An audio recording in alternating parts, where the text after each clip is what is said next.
네, 시사인의 김원지 기자 모셨고요. 어서 오세요. 네, 안녕하세요. 오마이뉴스의 곽우신 기자 모셨습니다. 어서 오세요. 네, 안녕하세요. 네, 드디어 국민의힘의 전당대회가 문이 열렸습니다. 오늘까지인가요? 후보 등록이? 네, 오늘까지입니다. 오늘 마감. 오늘이 마감이죠? 네. 4명 외에 혹시 또 추가로 더 나올 가능성이 없나요? 지금 구도에서는 사실은 나와봤자 들러리기 때문에 더 나올 것 같지는 않고요. 그렇게 단적으로 하세요. 뭐 그런 거죠. 혜성같이 짠하고 등장할 혜성은 빛나야 되잖아요. 네. 빛나는 분이 없다 지금. 국민의힘에 약간 이제 그렇게 밝게 빛나는 스스로 불태우는 분은 없고 약간 반짝반짝하는 정도 분들 한 4분 정도 보셔서 이제 싫으실 거다 이제 그런 거죠. 너무 박자르게 이렇게 끊으셔. 알겠습니다. 자, 아무튼 드디어 한동훈 전 비대위원장이 다시 재등판을 했습니다. 출마 선언을 했습니다. 여러 가지 이야기 좀 따라붙고 있는데요. 일단 좀 평을 좀 해주신다면 어떻게 평하시겠습니까? 그러니까 한동훈 전 비대위원장이 사실은 이번에 등판을 하게 되면 당연히 무조건 해병대 최상병 특검법에 대해서 뭔가 입장을 밝힐 것이다. 그리고 기자들도 그걸 물어보려고 벼르고 있다. 그래서 첫 출마 선언을 마치고 이제 기자들과 만난 자리에서 당연히 질문이 나왔고 준비된 듯한 답이 나왔습니다. 그래서 보게 되면은 고도로 좀 계산된 답변이라는 점이 좀 보이고 정무적인 판단이 많이 들어간 것으로 보입니다. 그러니까 특검에 대해서 기본적으로 이제 찬성을 하되 다만 민주당의 특검법에 찬성을 하는 건 아니고 국민의힘이 주도적으로 이 새상병 특검법에 대해 정면 돌파를 해야 된다. 우리가 대안을 만들어야 된다라는 건데 일반적인 이제 지금 이 사안을 바라보는 국민들의 시선, 뭐 시민들의 시선에 비하면 부족한 것이 맞습니다만 그럼에도 불구하고 이게 지금 대선이 아니라 전당대회를 치르는 거고 이 메시지의 중심은 결국 80%를 좌우하는 당원들, 지지층에 호소하는 거기 때문에 그런 면에서 보았을 때는 나름 좀 설득적으로 하기 위해서 이것저것 좀 이제 고려를 한 걸로 보이죠. 그러니까 네. 옳고 그름을 떠나서 일단 좀 약발은 있었다 이렇게 보십니까? 그렇죠. 실제로 파문도 좀 있었고 이제 그거 관련해 가지고 안에서 사실은 당원들 사이에서 이 문제를 가지고 논쟁이 불이 붙고 있다라는 것만 하더라도 일단 첫 메시지로서는 뭐 정치적 판단을 어느 정도 한 걸로 효과가 있는 걸로 말하는 걸 이제 이슈 선정했다. 이렇게 평하면 되는 걸까요? 네. 김원지 기자는. 그러니까 제가 지난주에도 말씀드렸지만 그러니까 이번 전당대회가 윤석열이냐 아니냐 혹은 한동훈이냐 아니냐의 구도에 따라 가지고 굉장히 한동훈 전 비대위원장 유불리가 달라질 것이다라고 하는 것인데요. 최상병 특검법 관련해서 본인의 입장을 지금 내놓지 않았습니까? 그러니까 제3의 안이라고 하면서 대법원장 추천이라고 하는 것인데요. 결국 구도를 한동훈이냐 아니냐라고 만들어냈다라는 점에서는 첫 발은 잘 뗐다라고 한동훈 전 비대위원장으로서는 평가할 지점들이 있는 것 같습니다. 결국은 이번 전당대회가 성격이 윤석열 대통령을 지키냐 아니냐라는 게 아니라 보수 유권자들이 미래 주자를 선택하냐 마냐라는 구도를 바꿔냈다는 지점에서는 한동훈 전 비대위원장이 아무래도 유리한 지점에서 출발선에 섰다라고 하는 게 있고요. 그러니까 그 안 자체를 두고 지금 나머지 3명과 이제 각을 세우면서 심지어는 뭐 야당에서도 반응을 이끌어내고 있지 않습니까? 그것을 어떻게 평가할지 하는 좀 별건으로 한동훈이 이슈 선점에 성공했다라는 지점을 그러면 있는 것이죠. 지금 그 전당대회 구도가 친윤이냐 비윤이냐가 아니라 한동훈이냐 반한동훈이냐 이 구도로 짜였다 이렇게 진단하시는 겁니까? 물론 뭐 앞으로 이제 한 달 동안 선거가 어떻게 이제 진행될지 모르기 때문에 특히나 이제 친윤이라고 하는 쪽에서의 반격 카드가 무엇인지 모르기 때문에 바뀔 가능성은 있어 보이긴 합니다. 이제 그럼에도 불구하고 첫 발은 그런 지점들이 있다는 것이죠. 그러니까 지금 해병대 최상병 특검법을 던진 그 순간 지금 구도가 약간 3대1로 되어버린 거잖아요. 이게 사실 이게 친윤 대 비윤이 아니라 방금 말씀하신 그런 친한 대 비한 구도를 약간 쓰는 거가 비슷하게 된 거죠. 윤상현 의원도 마찬가지고 나경원 의원, 원희룡 후보 다 지금 특검법 받으면 안 된다. 지금 우리는 특검을 그거 하면 안 된다라는 식으로 딱 명확하게 기조를 세워가지고 그러면 한동훈 특검도 받을 거냐라는 식으로 똑같이 무슨 짠 듯이 이렇게 몰아붙이고 있잖아요. 그만큼 지금 사실은 이 이슈를 어떻게 보면은 그 한동훈 전 위원장도 이렇게 될 거로 예상을 하고 던진 걸 거다. 가장 지금 국민의힘에게 민감하고 골치 아픈 숙제를 먼저 풀려고 이 순차적으로 접근을 한 것 같습니다. 그래요? 그러면 한동훈 대 비한동훈 구도가 짜였으면 비한 연대도 그러면 또 모색이 될 수 있습니까? 그것도 결국 선거가 어떻게 다이나믹스를 만들어내냐의 문제이기 때문에. 왜냐하면 특히나 결선 투표가 예, 그렇죠. 있잖아요. 예. 그러니까 그리고 이제 나경원 후보의 이제 선택이 어떤 식으로 굴러갈지는 여러모로 주목을 받고 있거든요. 왜냐하면 친윤이라고 하는 포지션은 이미 원희룡 전 장관이 차지했습니다. 그런데 아직도 나경원 의원은 어느 후보인지에 대해서는 많은 언론들이 다양하게 분류하고 있지 않습니까? 좋게 말하면 캐스팅 보트를 진 겁니까? 결선 투표이기 때문에 그럴 수도 있죠. 그러니까 지금 상황에서 보게 되면 어쨌든 원희룡 전 장관이 등판을 하는 순간부터 친윤 주류의 마음은 확실히 원희룡 전 장관 쪽으로 쏠리게 되는 거잖아요. 그러니까 이제 원래 나경원 의원이 추구했던 전략에서의 이제 파해가 상당 부분 사라지게 된 거죠. 그러다 보니까 이제 한동훈 대 원희룡 요 사이에 이제 나경원이 이제 대 정도를 이제 가지고 있는 그 중간에 포지션이 되는 건데 여기에서 본인이 좀 긍정적인 방향으로 굴러가게 되면 양쪽에서 표를 모두 가져오는 식이 될 것이고 부정적으로 하게 되면 양쪽에 모두 표를 다 잃어버리게 되는 상황으로 가게 될 겁니다. 그렇기 때문에 나경원 의원 같은 경우는 계속 양자 사이에서 줄다리기를 하면서 어떤 식으로 좀 미묘하게 줄타기를 잘 하느냐가 이 성공 관건이 있을 것이고 그러면 나경원 의원의 입장에서는 그럼 실리는 뭐가 되는 겁니까? 그러니까 보수의 미래주자를 뽑는 선거로서 계속 재편될 경우에는 이번에 나경원 의원이 대선 불출마 선언한 것이 어떻게 비춰질까 굉장히 고민일 거라는 생각이 드는데요. 그럼 대선을 나가지 않음으로써 당대표를 하고 그다음 선 스텝으로서의 중진급 의원이 할 수 있는 게 뭐냐라고 봤을 때는 서울시장 자리라든지 이런 것들 이야기 계속 나오지 않겠습니까? 서울시장 공천권입니까? 그것도 하나의 옵션이 될 수도 있다라는 이야기가 나오고 있긴 합니다. 그런데 근데 지금 그 국민의힘 같은 경우 당권 대권 분리 규정이 1년 6개월 전이잖아요. 1년 6개월 전이면 공천권 행사하고는 상당히 거리가 먼 거 아닙니까? 시간적 격차가? 네, 그럼에도 불구하고 어떤 근육을 만드는지 따라 가지고는 결국 올라가느냐가 정해져 있겠죠. 그러면 친윤 입장에서는 나경원 의원의 관리가 필수겠네요.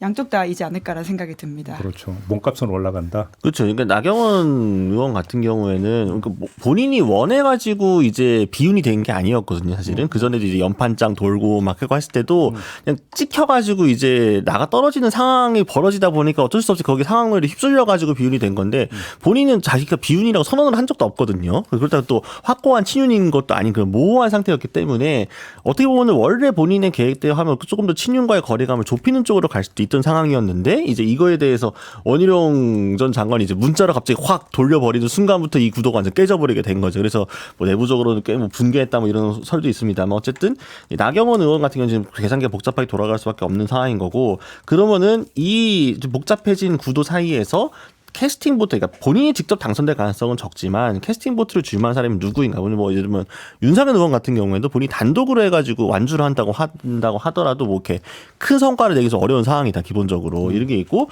안철수 의원이 정말 윤석열 의원을 밀 것인가? 뭐 일부 보도 이렇게 나오고 있습니다만 안철수 의원이 이제 캐릭터 성격상의 그런 것도 그렇고 또 어쨌든 본인이 불출마를 하겠다고 했고 누군가에게 지원을 한다고 하면은 되는 판에 걸어야 되지 않겠습니까?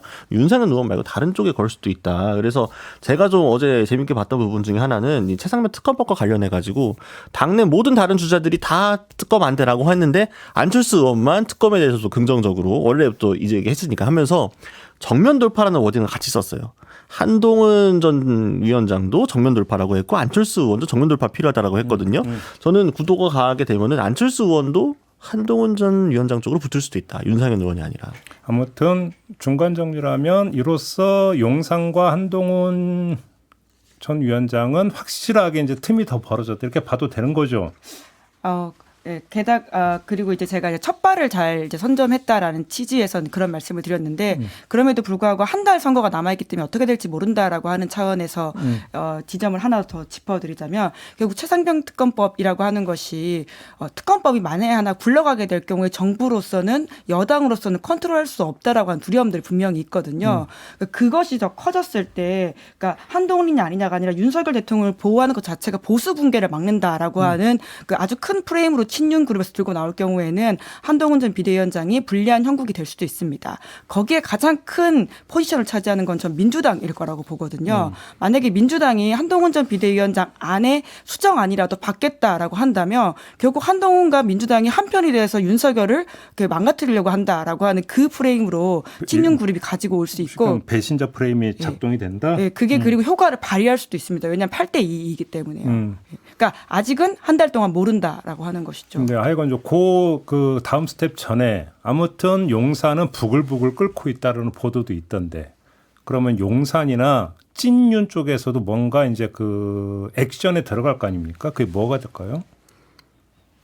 방금 제가 말씀드렸던 이제 그러한 부분들을 가지고 공격을 할 것이다. 특히나 이제 시작하기도 전에 이제 한동훈 전 비대위원장을 돕는 그룹에 대한 보도들을 가지고 그것이 친한 그룹에서는 공작성이라고 공격을 한 바가 있습니다. 이제 그것이 진중권 교수라든지 김경률 회계사 이런 분들이 같이 돕고 있다라고 하는 것이 이철규 의원이 이제 그렇죠. 포문을 열었던 보수 유권자들한테는 한동훈은 보수가 아니다라고 하는 식의 공격거리를 주고 있는 기사이기 때문에 아주 세게 또 반발을 하고 있는 것이거든요. 그러니까 이제 이철규 의원이 사실은 어느 정도 예고를 한 겁니다. 어떻게 친윤에서 한동훈 전 위원장을 견제를 할 것인지. 하나가 이제 강남 좌파, 사실 한동훈은 좌파다. 이제 이 프레임이 하나가 있는 거고 두 번째는 여전히 유승민 전 의원의 발목을 잡고 있는 배신자 프레임을 한 번 더 한동훈 전 위원장에서 뒤집어 씌우는 색인 거죠. 그렇죠. 그리고 윤석열 정부에 도움이 안 되는 사람이다. 저 사람은 결국 우리를 배신해가지고 저 민주당 편에 들 사람인 거다. 내부 총질하는 사람이다. 이제 이런 식으로 이제 몰아세우려고 할 텐데, 근데 이제 그게 과연 얼마나 먹힐지. 는 조금 두고 봐야 될 것 같습니다. 사실은 지금 한동훈 전 위원장에 향한 팬덤도 사실 만만치 않은 상황이고 같은 날 소통관에 다 기자회견을 했잖아요. 이제 지난 일요일에 그날 사실 현장의 팬덤이 제일 가장 많이 모이고 역시 한동훈 전 위원장이었습니다. 가장 기세가 좋았거든요. 이 지금 국민의힘 내 지지층도 분할을 하고 있고 사실 지금 국민의힘 지지자라고 하는 사람들이 전부 다 윤 대통령 지지자가 아니에요. 뭐 김건희 여사 문제도 마찬가지고 윤 대통령에게 실망은 했지만 딱히 대안이 없기 때문에 머물러 있던 파이가 분명히 있단 말이죠. 이 파이가 크기가 얼마나 될지 한동훈 전 위원장이 잘 잡고 확장이 가능할지 이거에 따라서 한동훈 전 위원장의 전당대회 기조도 더 확고한 비윤으로 갈지 아니면 모호하게 갈지 이것도 결정이 될 겁니다. 여기서 잠깐 시선을 돌립시다. 원희룡 전 장관은 그러니까 친윤의 적자 후보가 맞는 겁니까? 적자란 말이 참 어렵다라는 생각이 드는데요. 네. 그러니까 애초에 윤석열 대통령 스스로도 보수의 적자가 아니지 않습니까? 그쵸. 이제 그러다 보니 이게 뭐 적자라는 논쟁이 봉건적 비율을 쓰면 안 되는데 사실. 그러니까 이제 뭐라고 보통 이제 양자를 드리잖아요. 적자가 없게 하게 되면 예를 들면은 네. 그런 식인 거죠. 원희룡 전 장관도 사실은 거슬러 올라갔을 때 그렇게 뭐 윤 대통령하고 연이 뭐 이제 깊은 사람은 아니잖아요. 이 원희룡 전 장관 어쨌든 서울 양평 고속도로 관련 이슈와 관련해 가지고 적극적으로 방어에 임하면서 친윤으로 자리매김을 했던 것이지.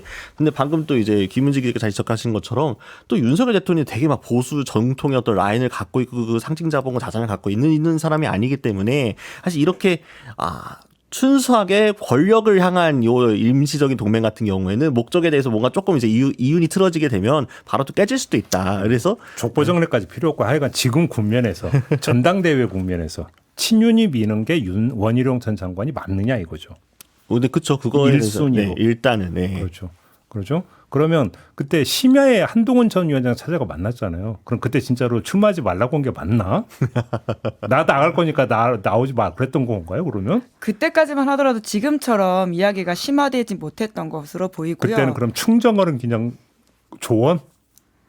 여튼 이제 보수 경쟁자, 이제 대권 경쟁자 그룹에 있는 사람들이라고 스스로 생각하고 있을 테니까 그런 이야기가 오고 갔을 수는 있지만 지금처럼 구체화되기는 좀 어려웠던 건 있었던 것으로 보입니다. 그러니까 사실 친윤 그룹에서 처음에 이제 원희룡 전 장관의 등판 여부가 확실치 않았고 나경원 의원이 이제 등판이 거의 이제 기정사실화 되었던 이 상황에서 과연 친윤의 기수로 나경원 의원이 나갈 만한 것인가에 대해서 내부적인 좀 고민이 있었던 걸로 보입니다. 정무적으로. 그런데 이런저런 전사들을 보았을 때 나경원 의원은 온전히 신뢰하기가 어렵다.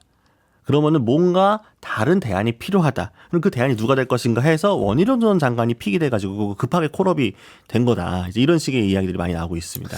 근데 여기서 그럼 중간 정리 저는 상당히 중요한 변수가 결선 투표자라고 보는데 예를 들어서 어차피 한동훈 전 위원장이 우리 편이라고 생각하지 않는 이상 그 특정 후보에게 이른바 몰빵을 때려가지고 1차에서 그냥 당선시킨다라는 보장이 없으면 안전책과 그 플랜 B는 당연히 마련되게 되어 있거든요. 마련해야만 되는 것이고 그런 거 아니겠습니까? 거기서 결국은 대상이 되는 건 나경원 후보밖에 없는 거잖아요. 이렇게 되어버리면.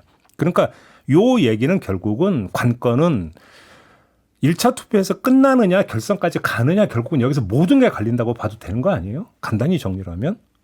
이렇게 봐야 되는 거 아닙니까? 그런데 한동훈 전 위원장이 지금 당심이 80%인데 1차 투표에서 과연 당선될 수 있겠느냐. 이 점은 지금 당 안팎에서 뭐라고들 이야기를 합니까? 그러니까 이제 당신 80%라고 하지만 아까도 제가 계속 말씀드리지만 첫 번째 지금 국민의힘 당심이라고 하는 게 하나의 통일이다. 그러니까 이전 전당대처럼 윤심에 의해서만 바로 무조건 이 바람을 따라가는 그 당심이라고 보기는 어렵다라는 측면이 하나가 있고요. 네. 두 번째로는 이제 이준석 대표가 당선됐을 때를 보게 되면은 이 당원들도 상당히 전략적인 판단을 합니다.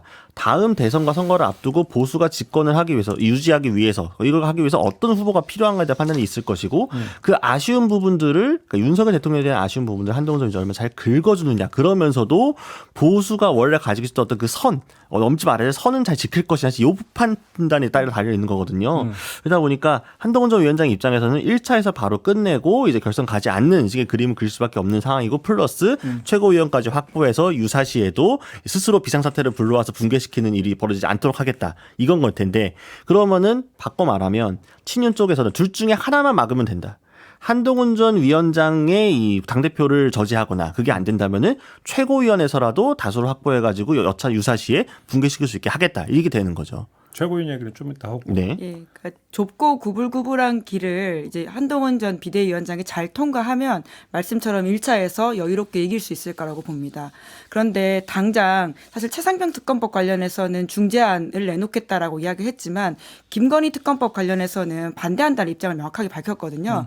뿐만 아니라 권익위 관련된 사안에 대해서도 옳다라고 힘을 실어주는 바가 있습니다. 심지어는 명품백 수수 사건이지 않습니까? 전 국민이 영상을 봤고 저는 그 단어에 의혹이라는 말을 붙이는 것도 적절하지 않다고 생각하는데 한동훈 전 비대위원장 출마 선언에서 이후에 기자회견에서 뭐라고 이야기했냐면 가방 산이라고 했습니다. 그 이야기를 명확하게 직격하고도 잊지 못하거든요. 그러니까 그것이 지금 한동훈 전 비대위원장이 차지하고 있는 애매한 스탠스를 보여주는 지점들이 있는데요.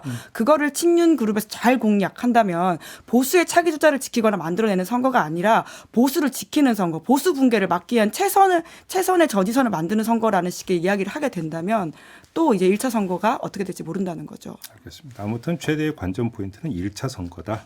결선까지 가느냐 마느냐 이 부분이다라고 이제 봐야 될 것 같고요. 최고위원 후보들은 지금 얘기가 어떻게 나오고 있습니까? 한동훈 러닝메이트는 좀 얘기가 좀 나온 것 같고 네. 다른 후보들 러닝메이트 얘기는 좀 있습니까? 뭐 보도들을 보면서 있기는 합니다. 어쨌든 이제 한동훈 전 위원장 같은 이제 장동혁 의원이 어쨌든 이제 확고하게 러닝메이트 자리매김을 한 거고 이제 박정훈 의원도 여기 이제 같이 라인업에 이름을 올리는 것 같고 청년최고 같은 경우는 이제 진종호 의원이 이제 이야기를 한다고 하더라고요. 전 사격 선수. 네, 전 사격 선수가 비례대표죠. 지난번에도 사실은 뭐 선거 때 뭐 있었지만 이번에 이제 배지를 달게 됐죠. 이제 원희룡 그 전 장관이 이제 러닝메이트 구하는 것 때문에 이뇨한 전 혁신위원장을 찾아가가지고 이뇨한 의원한테 이제 삼고초려까지 했다. 그래서 얘기를 해가지고 이뇨한 의원이 이제 시간을 좀 더 달라라고 해서 아마 오늘이 후보 등록 마감일이니까 오늘 어쨌든 좀 이야기가 나올 것으로 보이고 여기에 지금 이제 김민전 대변인도 이제 이름이 같이 나오고 있더라고요. 그러니까. 최고위원 러닝메이트는 최소 2명 정도, 1명만으로는 부족해요. 2명을 구해야 됩니다. 왜냐하면은 최고위원 선거가 복수투표이기 때문에 이게 되면은 내가 당대표를 누구 찍는지를 일단 정해놓고 그 당대표와 친한 러닝메이트라고 할 만한 최고위원 후보들을 줄 세워서 같이 찍어주거든요. 보통 이제 이 당원들이 이걸 교차투표 할 수도 있습니다만 이 교차투표보다 조금 더 몰아주는 성향이 강하기 때문에 이 두 사람을 누구를 앉히냐 되게 중요한 상황인 건데 어쨌든 원희룡 전 장관의 픽은 인요한 김민전으로 보인다. 나경원 의원. 나경원은 아직 별 얘기가 없더라고요. 러닝메이트. 그러니까 결국은 이 최고위원 선거가 왜 러닝메이트 이야기가 나왔냐를 보는 게 핵심이라고 보는데요. 보통은 러닝메이트 이야기 잘 안 나오거든요. 그러니까 이 러닝메이트 이야기는 결국은 친윤 그룹이 한동훈 전 위원장을 견제하기 위한 1차 가드라인이 아까 말씀하신 결선 투표였다라고 한다면 그것조차 뚫렸다라고 한다면 2차 가드라인이 최고위원이라고 하는 보관 때문에 나온 이야기잖아요. 사실 러닝메이트가 왜 필요하냐라고 보면 한동훈 전 비대위원장 쫓아낼 수도 있을 거니까라는 것에 있어서 한동훈의 첫 방어 라인이고 거기에 대한 또 다른 공격 라인이 지금 원희룡 전 장관 쪽에서 나오는 거 아닙니까? 그러니까 나경원 의원 입장에서 사실 그렇게 필요하거나 중요한 이슈가 아닌 거죠. 그러니까 준비 안 했다라고 볼 수 있는데요. 근데 최고위원 선거는 지난 전당대회에서도 우리가 봤지만 사실 인지도가 굉장히 중요합니다. 그때도 뭐 친윤에서 어떠한 특정 뭐 유튜브 하시는 분들이라든지 그런 분들 민다라는 소문이 파다했었는데 컷오프 당했었거든요. 그리고는 결국 방송에 많이 나오고 당원들한테 인지도가 있는 김병민 의원이라든지 이런 분들이 된 바가 있습니다. 그래서 이번에도 사실 한동훈 전 비대위원장이 본인의 러닝메이트로 장동혁 의원이나 박정훈 의원, 그 진종호 의원을 선택했다라고 하더라도 이뇨한 의원이나 김민전 의원이 가지고 있는 인지도가 훨씬 높지 않습니까? 그런 지점에서 좀 또 불리한 지점들이 있다라고 보이는 것도 있죠. 그러니까 특히 이제 선거 시간 짧거든요.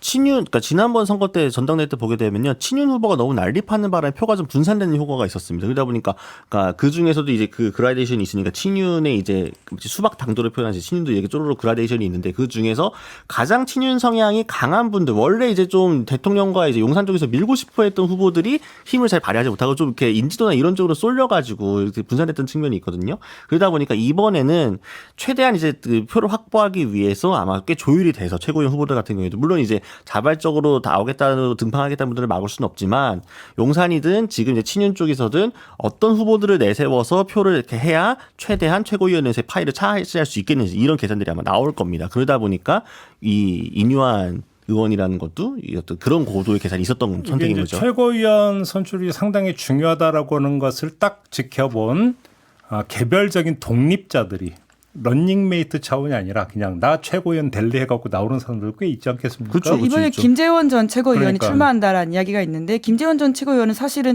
친한이냐 친윤이냐 분류할 수 없는 분이거든요. 그러니까요. 예, 그렇기 때문에 그런 카드도 충분히 나올 수 있다라는 거죠. 그러니까요. 하여간 관전 포인트가 좀 여러 가지가 있습니다. 알겠습니다. 국민의힘 뭐 당대표 경선은 이 정도로 좀 마무리하고 이제 민주당도 이제 슬슬 몸을 풀기 시작을 한 것 같은데 이재명 대표가 어제 대표직 사퇴 선언을 했어요. 뭐 연임 노조는 뭐 여기서 뭐 묻고 답할 이유도 없는 거지 않습니까? 그냥 그런 걸로 알면 되는 거고. 저는 궁금한 게 이재명 대표고 경선을 할 사람이 누가 얘기가 되고 있습니까? 이재명 대표가 경선을 하는 사람이요. 네. 지금 아마 그냥 혼자 선거를 뛰지 않을까라는 예측이 크고요. 예. 진짜? 물론 이제 비명계에서 이렇게 처음에 총선이 끝나고 나서는 이제 비명계 후보로서 당선되셨던 이제 의원들이 몇 명 나온 바가 있습니다. 그런데 선거판 자체가 이렇게 정리가 되고 나니까 지금으로서 나가겠다라고 한 사람이 거의 없는 상황이라서. 뭐 이인영 의원은 뭐예요? 이인영 의원 가끔 요새 방송 나오긴 하는데 구체적으로 선거에 나갈 준비를 하고 있는 것은 아닌 것으로 보입니다. 그러니까 이제 이인영 의원의 이름이 이제 몇몇 언론에 지금 보도가 돼가지고 한마평에 그러니까 출마 여부에 대해서 뭐 얘기가 나오고 있는 건 맞습니다만 이인영 의원 이제 본인이 막 강하게 일단 원하고 있는 상황은 아닌 것 같고 주변에서 약간 이제 출마해보니까 어떻게냐 이게 권하는 정도의 단계인 것 같은데 이인영 의원이 사실 나선다고 하더라도 뭐 현실적으로 뭐 당선 가능성이 있는 것도 아니고 뭐 유의미한 득표를 얻어가지고 뭐 이제 뭐 비명계 뭔가 최저 뭐 저지선을 구축한다 뭐 이런 뭐 선거도 아니고 사실상 뭐 하게 되면 페이스메이커 아니면 이제 구색 맞추기 용인 건데 굳이 거기에 들러리로 설 필요도 없을 뿐더러 괜히 나왔다가 또 두들겨 맞기만 하고 그러니까 본인이 상처는 입대 상처에 대한 물론 반대급부로 받을 만한 게 많이 없는 상황에서 그래서 명분만 가지고 그래서 단선은 좀 아니지 않냐 뭐 이런 것만 가지고 나가기 좀 여러모로 좀 어렵기 때문에 아마 그러니까 나가려고 한다고 하면은 나가야 될 뭔가 목표와 목적이 확실해야 되는 거잖아요. 나가서 이인영 의원 개인은 무엇을 얻을 것이며 당은 어떤 걸 얻을 것이고 또 비명계는 뭘 얻을 건가 이제 이게 복잡하게 굴러가기 때문에 네. 지금처럼 판에서는 사실 불쏘시개 이상의 별 의미가 없어서 약하지 않나 가능성은. 네. 한동훈 원희룡 그 두 사람도 모두 원외잖아요.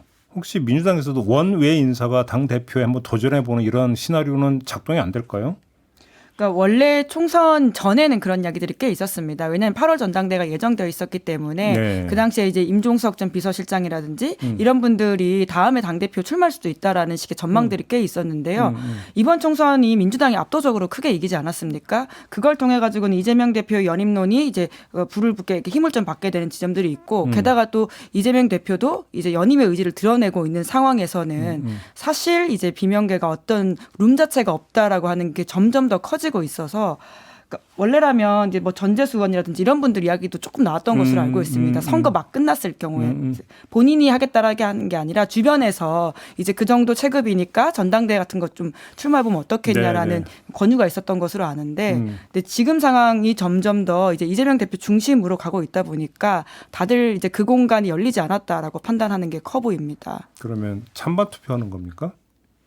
그러니까 이게 아무래도 좀 유례 없는 상황이다 보니까 어떤 식으로 투표가 진행될지는 내일 이제 그러니까. 전준위가 꾸려진다라고 하니까 예. 거기서 이제 룰 정도를 좀 봐야 될 것 같은데요. 특히나 TV 토론을 통해 가지고는 후보자의 생각을 알고 또 거기 논박을 주고받고 하는 것들이 전당대회 되게 중요한 흥행 요소인데 그러질 못할 상황이다 보니까 어떤 식으로 꾸릴지도 많은 관심 받고 있습니다. 그러면 최고위원 경선도 그러니까 친명계 독판 이렇게 읽으면 되는 겁니까? 다만 이제 최고위원은 5명 이상이 나갈 것 같거든요. 네. 그러니까 그 안에서 누가 될지의 경쟁은 있겠죠. 하지만 개파색이 다양하다라고 보기엔 좀 어려운 지점은 있어 보입니다. 그러니까 하면서 이제 친명색이 더 진하냐 조금 덜 진하냐 이런 정도의 차이가 있을 것이고 비명계 입장에서는 이제 당대표 선거가 마찬가지고 최고위원 선거에서도 모르겠습니다. 뭐 어떻게 표를 다 끌어모아가지고 뭐 한 명 정도 뭐 넣을 수도 있을지는 모르겠습니다만 그게 또 무슨 또 의미가 있겠느냐 사실. 그러니까 왜냐하면은 지금 상황에서 굳이 뛰어들었다가 이제 상처가 너무 많이 생길 수가 있기 때문에 오히려 지금보다는 다음 선거를 노리는 게 낫지 않겠느냐라는 분위기가 좀 형성되어 있는 것 같더라고요. 네. 보게 되면 그래서 최고위원회 어떤 분이 또 욕심이 있어갖고 도전자 던질지 모르겠지만 어쨌든 지금 초선 그룹도 대부분 다 이제 어쨌든 이재명 대표가 굉장히 어쨌든 많이 좀 친밀한 그 관계를 유지하려 노력하는 상황이고 모두가 이제 내가 진짜 약간 친명 뭐 명심다 이런 걸 호소하고 있는 상황이기 때문에 뭐 이번 민주당 전당대회는 그냥 정해진 수순대로 흘러갈 가능성이 높다. 크게 뭐 반전이 있거나 뭔가 이색적인 장면이 나오긴 어렵고 그러면 어쨌든 그렇게 뭐 무조건 전당대회가 흥행을 위해서 달리는 건 아니니까 그렇게 전당대회를 마치고 나서 설립된 이 지도부 이재명 대표의 연임과 이 지도부들이 어떤 식으로 전선을 짜가지고 여권하고 이제 대결을 할 건지 그래서 앞으로 다음 대선까지 그립을 갖고 갈 건지 뭐 이런 것들이 이제 더 관심사겠죠. 네, 전대 그래서 자체는 뭐 이번 민주당 전당대회에서는 이제 당대표 선거나 최고위원 선거보다는 시도당 위원장 선거가 훨씬 더 큰 주목을 물밑에서 받고 있습니다. 특히나 지방선거와 관련되어 있는 때문에. 이슈이기 때문에 이번에 시도당 위원장을 누가 어떻게 잡을지에 대한 것들이 굉장히 치열하게 이야기가 나오더라고요. 그래서 요새 민주당 의원들이나 관계자들 만나면 시도당에 누가 나간대라는 이야기를 훨씬 더 많이 물어보지 최고위원 누가 나가냐라는 이야기를 하는 건 거의 좀 들어본 적이 없습니다. 알겠습니다. 사실 지방선거 지난번 지방선거에서 민주당이 이제 많이 잃었기 때문에 되찾아야 되는 좀 중요한 선거거든요. 민주당 입장에서는 그러다 보니까 뭐 당연히 말씀하신 것처럼 물밑에서 치열할 수밖에 없고 그리고 그 원외로 지금 많이 밀려난 분들 같은 경우는 지방선거 어떻게 또 기회일 수도 있습니다. 또 큰 장이 하나 서는 거니까 본인이 어쨌든 정치적인 생명을 연장할 수도 있고 존재감을 드러낼 수도 있는 자리이기 때문에 꽤 복잡하게 얽혀 들어갈 거다. 예. 네, 특히나 이제 광주가 좀 주목을 받고 있는데요. 광주 같은 경우에는 모두가 원내이지 않습니까? 민주당이. 그런데 원내 인사가 이제 광주시당 위원장 출마 선언을 한다라고 알려져 있거든요. 그래서 누가 어떻게 될 것이냐라고 하는 주목도 받고 있고요.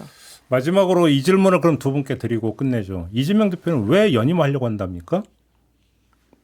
본인이 책임지겠다라는 이야기를 요새 많이 한다라고 이야기를 들었는데요. 뭐 성과와 책임 이야기를 한다라는 이야기를 최근에 민주당 관계자한테 들었는데, 그러니까 매조 짓겠다 그리고는 본인이 뭐 가져가겠다라고 하는 이야기이긴 하지만 사실 또 이제 일각에서 이야기하는 사법 리스크와 관련된 부분도 이제 빼놓을 수는 없는 것들도 있습니다. 특히나 비명계 의원들이 지적하는 것은 이제 그 재판과 관련되는 부분들이 서서히 이제 1심 결과가 나오지 않습니까? 뿐만 아니라 이제 기소가 추가로 된 것들이 있다 보니까 거기에 대해서 당대표 자리를 계속 유지해 가면서 본인의 그립을 끌고 가겠다라고 하는 것도 있어 보이긴 합니다. 그러니까 사실 이재명 대표가 이번에 연임을 하는 게 대권에 득이 될 거냐 실이 될 거냐는 지금 단계에서는 판단하기 어려울 거예요. 이제 아직 그때가 돼 보면 알 수 있는 거겠죠. 사실은 뭐 대선이 아직 좀 시간이 남아 있기 때문에 다만 지금 중요한 거는 이재명 대표가 지금 연임을 결심하게 된 배경 본인이 얘기를 하면서 처음엔 뭐 웃고 넘겼는데 요 사이에 뭐 이제 상황이 좀 바뀌었다라고 했잖아요.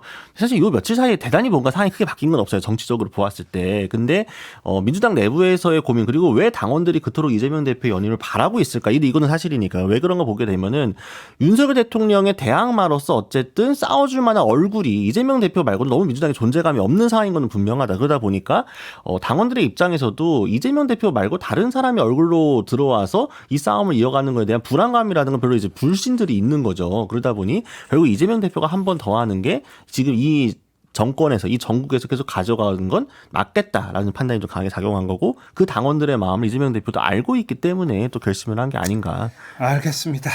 자, 이렇게 오늘 여야 때는 좀 마무리하겠습니다. 두 분 수고하셨고요. 저도 물러가겠습니다. 고맙습니다. 고맙습니다. 감사합니다.